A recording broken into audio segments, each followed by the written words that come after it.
प्रवासाला जायच्या आधी पॅकिंग करणं म्हणजे गडबड, पण शेवटी आमची पॅकिंग पूर्ण झाली आणि आम्ही निघालो. आम्ही थेट श्रुतीच्या घरी पोहोचलो आणि तिथे तिची सगळी भावंडं जमली होती. त्यांनी श्रुतीसाठी स्पेशल सरप्राईज म्हणजे प्री बर्थडे सेलिब्रेशन ठेवलं. पण गंमत बघा, तेव्हाच इंडिया आणि न्यूझीलंडची मॅच सुरू होती आणि सगळ्यांचं लक्ष केक कटिंगकडे कमी आणि मॅचकडे जास्त होतं. अखेर भारताने मॅच जिंकल्यावर मग श्रुतीचं खऱ्या अर्थाने बर्थडे सेलिब्रेशन सुरू झालं. मग आम्ही निघालो. वसईवरून आमची कुडाळसाठी फेस्टिवल स्पेशल ट्रेन होती. ट्रेनमध्ये बसलो आणि प्रवास सुरू झाला. सकाळ उजाडली.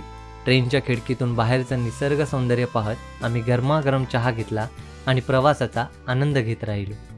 अखेर आम्ही कुडाळला पोचलो. तिथून ऑटो घेतली आणि थेट मामाकडे पोचलो. प्रवास खूप मस्त गेला आणि आता पुढचं ॲडव्हेंचर सुरू. नमस्कार मंडळी, द गेस्ट व्लॉगमध्ये पुन्हा एकदा स्वागत आहे तुमचं आपल्या एका नवीन व्हिडिओमध्ये.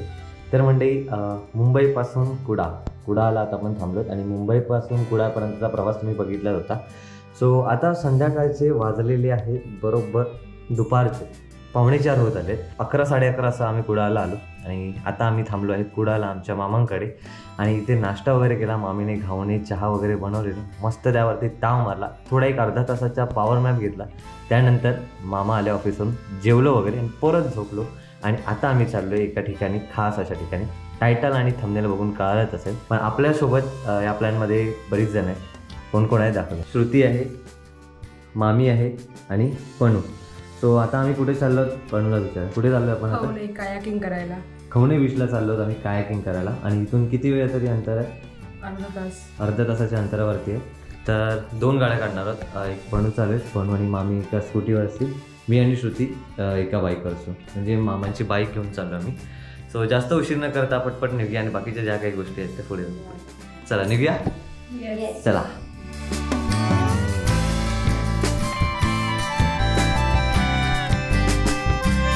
सो आता आम्ही एक 10-15 मिनटं अंतरावरती आलो पुढे. आणि इथे आपल्याला लेफ्ट आणि राईट आहे, पाटपरोळेच्या रोडवर आहे. आणि इथे दिलेलं आहे की निवती बीच आणि खवणे बीच राईट साईडला 19 ते 20 किलोमीटर अंतर. आणि लेफ्ट साईडला आहे आपला सागरेश्वर बीच, म्हणजे जिथे आपण एकदा आलेलो गणपतीमध्ये बाईक घेऊन, तेव्हा व्लॉग केला होता. तिथे आय बटनमध्ये व्हिडिओ येत होते.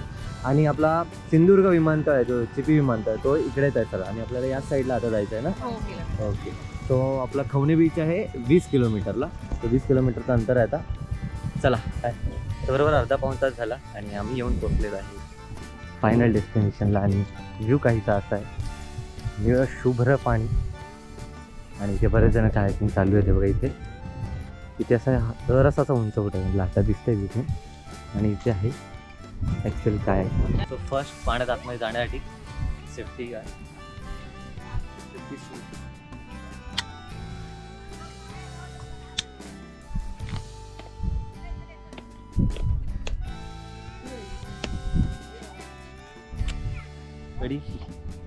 रेडी.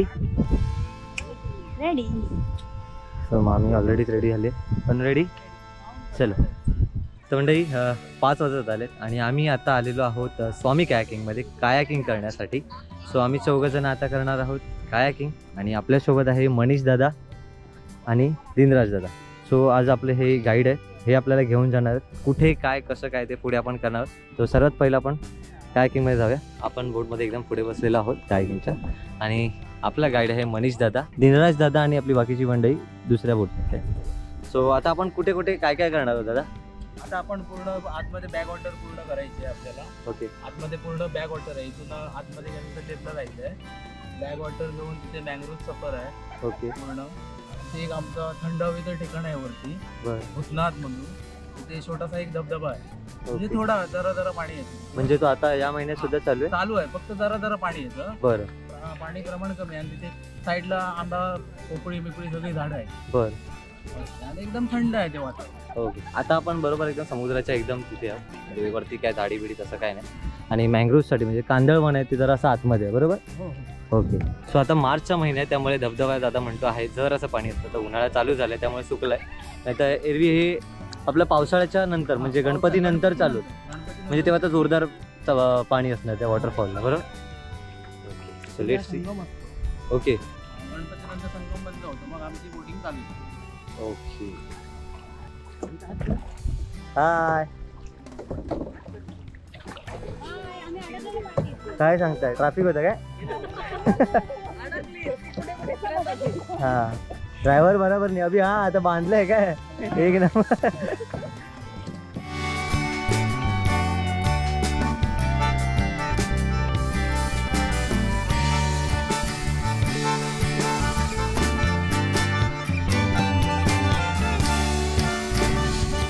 आता आपण जाऊया कांदळवन गुफेमध्ये. पूर्ण कांदळवन आहे, आतमध्ये गुफा एक छोटीशी बनलेली आहे. त्या गुफेत आपण जाऊया आणि कांदळवनची माहिती घेऊ. एवढी समुद्राला वादळ वगैरे येतात, वादळाचं किती पण पाणी वरती आलं तर ह्या कांदळवनला अडकणार असं, याच्या आतमध्ये पाणी जाऊ शकणार नाही. बरोबर. जेवढा वेग असतो तो वेग त्याचा काय म्हटलं तरी 70 ते 80% कमी होतो बरोबर. पाण्यात. म्हणजे आता जे कोकणात बरीच एकदम वादळ आली त्यांचं म्हणजे या कांदळवनाने रक्षण केलं म्हणायला हरकत नाही. कांदळवनच रक्षण. कारण असं पूर्ण एक जाळी आहे बघा पूर्ण, म्हणजे हवा किती पर्यंत ती अडवत असेल ना. उन्हात जरी आला तरी पूर्ण एकदम शांत, तुम्हाला थंडच वाटणार. हो हो हो, थंड आहे एकदम. एकदम थंड. हे एवढं मजबूत आहे, तुम्ही हात लावून बघू शकता. ती कडक असतील, पण दाखवतो. हा, कडक आहे एकदम. हे खोडासारखं आहे, असं मजबूत आहे, एकदम थंड. पूर्ण सावली, पूर्ण गर्द अशी झाडी आहे. नाही, हे तयार केलेलं आहे निसर्गाने. निसर्गाची किमया आहे सगळी. आता समुद्राला वादळ वगैरे येतात, पाणी आतमध्ये घुसतं, तर ह्या झाडांना पूर्ण पाणी अडवलं जातं. इथून पाणी पूर्ण पाण्याचा वेग कमी होणं असं आहे. जे आपली मानवी वस्ती आहे तिथपर्यंत पाणी पूर्ण असं पोचू शकणार नाही. ह्याचं पाणी कसं आहे, हे पूर्ण कांदळ एवढं वरती येत नाही. आपल्या आता इथून आपण आहोत ना, आपली एक हाईट पूर्ण तिथपर्यंत पाणी येतं त्याच्यावरती ना. हो, बायचान्स कुठे काय मोठं वादळ झालं का आलं, पाणी घुसायला आलं, ते ह्या झाडांना अडकून पाण्याचा वेग कमी होतो. एक तऱ्हेची मानवी वस्ती आहे तिथपर्यंत पाणी असं नंतर पोचणार नाही, मग त्या वेगाने नाही पोचणार. तर इथे पाणी किती खोल आहे? इथे पाणी एवढंच आहे, जास्त नाही. ओके. तरी पण आता हे पाणी संथ आहे बघा, बरोबर. इथेच बघा ना किती फरक आहे. पाणी असं लाटाच्या आहेत, थोड्याशा लेयर्स दिसतात, पण या कांदळवनाच्या जसं आपण एंटर केलं गुफामध्ये तसंच शांत आहे. म्हणजे लाटा किती त्याला हे करतात, शांत आहे आतमध्ये. जबरदस्त. आणि थंड आहे एकदम, एकदम शांत आहे. पूर्ण सर्व ठिकाणी गोल पूर्ण, म्हणजे ही खाडी जी आहे ना पूर्ण कांदळवनानेच व्यापलेली खाडी आहे. बरं. मध्येच खाडी आहे, साईडने पूर्ण कांदळवन.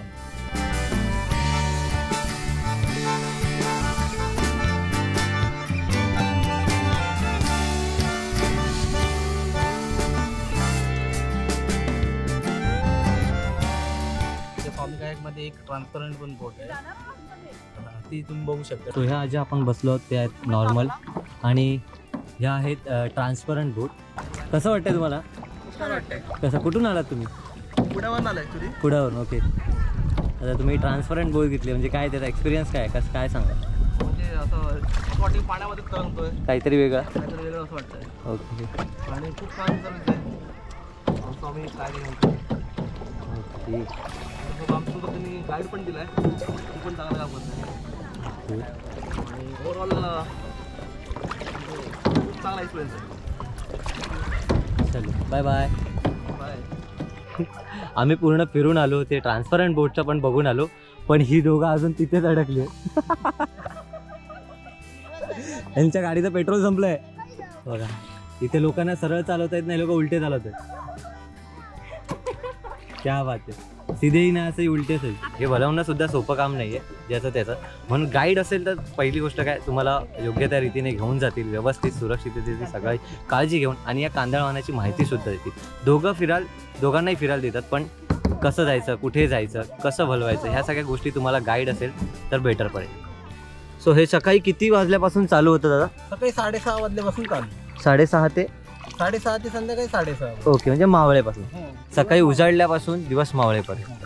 ओके. म्हणजे ह्याचा बेस्ट टाईम असेल इव्हनिंगला असेल, आणि सकाळी असेल तर हां, दुपारी थोडा उन्हाचा त्रास होत असेल, पण थोडासाच आहे. त्याच्यानंतर तुम्ही पुढे आलात की कांदळवनात सावलीचाच पूर्ण हे. धावती दुकानं पण आहेत. ओके. खाडीत धावणारी दुकानं. ओके. वॉटरमेलन आहे, क्या बात वॉटर आहे. मिलनची भेशी पण आहे, ज्यूस आहे. ओके परत हे पण आता ही बोट चालते ते हे दुकानच आहे थंड पेय पूर्ण. ओके. थंड पेय ना. काय काय दादा? होय काय काय आहे तुझं?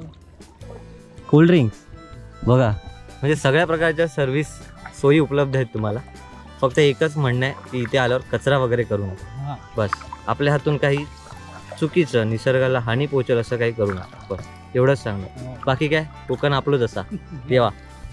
हे कसं आहे माहिती आहे, बोटीला जरा ओलवलं की बोट चालते, फक्त आपल्यावरती आहे दिशा कुठली द्यायची. बरोबर. आयुष्याचंही असंच आहे, हा. जशी दिशा द्याल तसं होईल. आयुष्याची बोट पण सरळ मार्गी लागेल. असे ड्रायव्हर असतील तर तुमच्या बोटीचा काय खरं नाही. लाजवाब एक्सपिरियन्स आहे. आणि हा एक्सपिरियन्स तुम्हाला सुद्धा लुटायचा असेल, तुम्हाला सुद्धा एक्सपिरियन्स घ्यायचा असेल तर इथे डिस्प्ले नंबर येत असेल स्वामी कायाकिंग म्हणून, तुम्ही कॉन्टॅक्ट करू शकता. तर दादा इथे मासेमारी वगैरे होत असे का? मासेमारी भरपूर प्रमाणात होते पावसाळ्यात. ओके. आणि इथे आपण ज्या जागेवरती आलो आता, हा. म्हणजे अर्थात आमच्या मालवणी भाषेत म्हणजे आमच्या गावच्या भाषेत त्याला एक नाव दिलं जातं, पोरडी. पोरडी. आपण पेण्याच्या पोरडीत आलो आणि ती टायगर मच्छी जास्त प्रमाणात भेटते पाऊस. Tiger fish. हा टायगर ओके. fish. एकदम शांत, एकदम शांत. जर नीट ऐकाल तर पक्ष्यांचा आवाज सुद्धा ऐकायला येतात. मुंबईमध्ये एवढ्या शोर शराबाच्या वस्तीतून सोडून आपण या निसर्गाच्या सान्निध्यात आलो. क्या बात आहे. एवढी शांतता तर मला वाटतं कुठेच नसेल. शांती, सुख, समाधानाचं एकच ठिकाण आमचं कोकण, आपलं कोकण. कांदळवनाची बी आहे बऱ्या प्रमाणात वाढलेली आहे, फक्त ही त्याची हायटेड आहे ती जरा छोटी आहे, हा. त्याच्यामुळे छोटी दिसते. ही इथून नंतर सुकल्यानंतर निघते. हा. इथून निघल्यानंतर हा जे आपलं बाणावरी आकार आहे तो जाऊन खाली मातीत म्हणजे चिखलात पुरतो, नवीन रोपटं उगवतो. ओके. असं आहे. बघू शकतो आपण. हा. ही अशी ही कांदळवनाची बी आहे. दादा म्हणाले हे इथून पडते ही शेंग खाली, वृत्त्यान त्याची ही गर्द झाडी. मग अशी आपण आलो, पूर्ण ती कांदळवनाची झाडी होती त्यातून आलो. आणि आता ही चारी बाजूला नारळाची झाड आहे ती बघा. तेव्हा इथे पूर्ण अशी नारळ सुपारीची झाडं आहेत. हे आहे दोन बाजूनी नारळी पोपळीची झाडं, नारळी सुपारीची, आणि त्याच्यामधून ही आमची कायाकिंगची बोट.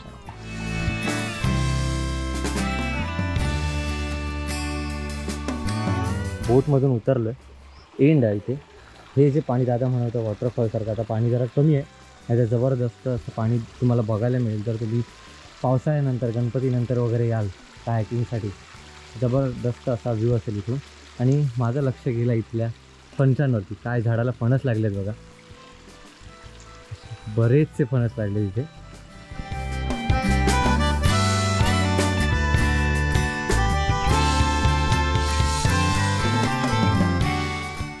कसं वाटतं नाही? तू नाही करत आहे? कर ना, इथे उभी राहा ना. अरे काय नाही, कर कर. Fish pedicure, fish pedicure. पार्लरला जाता ना? हा? पहिले काय नाही नंतर आठवत नॉर्मल राहा. माझ्या डोळ्यात किती आले. ठीक आहे, चला चला. कसं वाटलं श्रुती? वेगळं वाटतं ना फर्स्ट टाइम?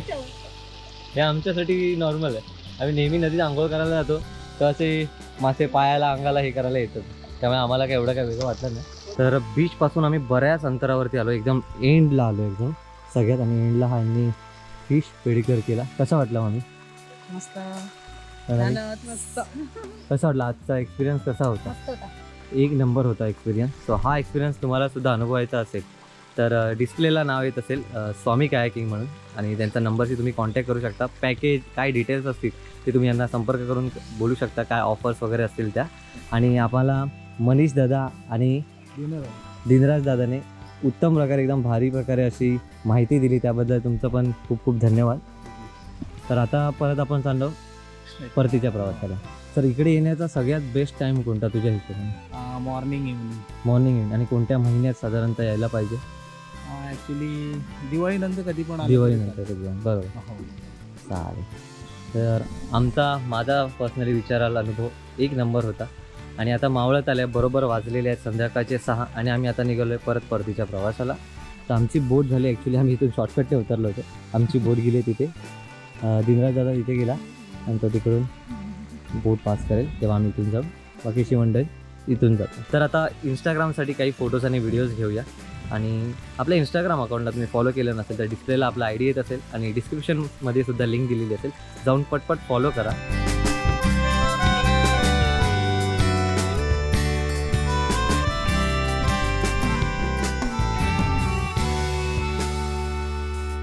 तर आता आम्ही ट्रान्सपरंट बोटमध्ये आलो आहे. ट्रान्सपरंट कायाकिंगची जी बोट आहे, मी मागे श्रुती भलवते. श्रुतीने पूर्ण बोटिंग कशी करतात ते शिकले. आज आपण नाही भलवलं आहे कारण आपण ब्लॉग करत होतो, दादा गाईड होता मागे मनीषा, त्यामुळे आपण काही करत नव्हतं. पण ॲक्च्युली खूप कठीण काम आहे, तसं वाटतं आपल्याला सोपं. ॲक्च्युली दोघांची त्याच्यात मेहनत आहे, बरोबर लागतं. तर श्रुती शिकली. आता बघा मी आरामात बसलो आहे मस्त इथे.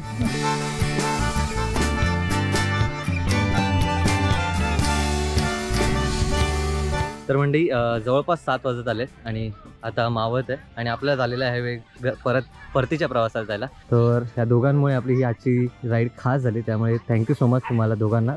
आता आपण जी केली ट्रान्सपरंट राईड, तर तिचे जे चार्जेस आहेत ते वेगळे आहेत. तर त्याचे ह्या सगळ्याची बुकिंग वगैरे असते ती तुम्ही त्यांना संपर्क करून करू शकता. आणि ऑफरचं दादा तू मगाशी काहीतरी सांगत होतास, ते काय म्हणत होतं? ऑनलाईन बुकिंग करून येत असतील ना, हां, तर त्याला आपण डिस्काउंटमध्ये सुविधा देऊ शकतो. ओके. म्हणजे तुम्ही डायरेक्ट आलात तर इथे येऊन बुकिंग करता, त्याचे चार्जेस वेगळे. आणि जर तुम्ही ऑनलाईन केलात तर तुम्हाला इथे चार्जेस कमी आहे. तर रजा घेऊया मंडळी इथेच. आणि ही व्हिडिओ तुम्हाला कशी वाटली नक्की मला कमेंट सेक्शनमध्ये कळवा. व्हिडिओ आवडली असेल तर लाईक करा, शेअर करा आणि सबस्क्राईब करा आपल्या चॅनलला. आणि भेटूयाच अशा नवनवीन व्हिडिओमध्ये. तोपर्यंत बाय बाय.